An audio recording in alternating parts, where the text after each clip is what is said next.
I think what China's doing is, and I always talk about China, but you have to think about China as in two pieces. One is the 900 million people or so. China on an overall basis has an average per capita income now of about $3,000. There are about 900 million people that are living at about $500 a year.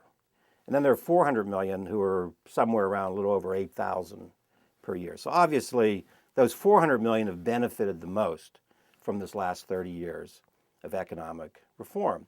And because of those two markets, because those two big income segments, what you have in China are two markets.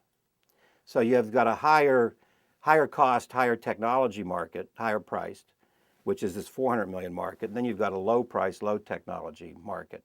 It's very interesting because what that means is that this local market keeps getting bigger because the China economy keeps getting bigger.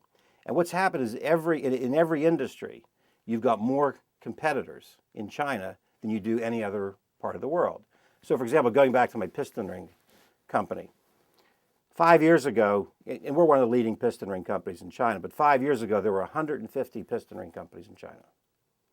Most people would say those industries are going to consolidate. Today, there are 400.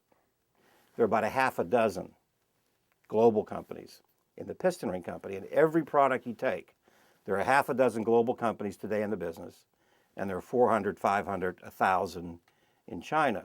And what this is doing, this is making China this huge breeding ground for future competition. The reason why this local market's bigger is you got 900 million people that can't afford those higher priced, higher technology products, but they would like access to them. So one example I use is that the 400 million people that are making $8,000 a year can afford the notebook computer you have. But they prefer not to pay what you paid for it, because when they look at 100 RMB, they see the equivalent of 100 US.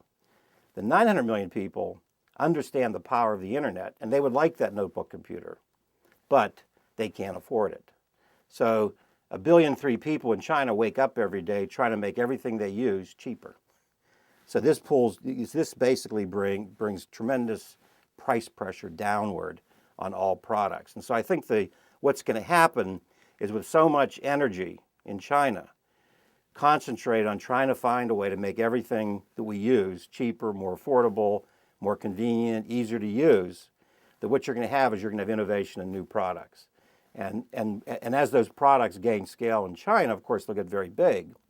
And then once they go to the global markets, they go out with a price tag that is much lower than what a company in a traditional market has. So that's kind of the model that I see that is going to literally, one industry after another, change.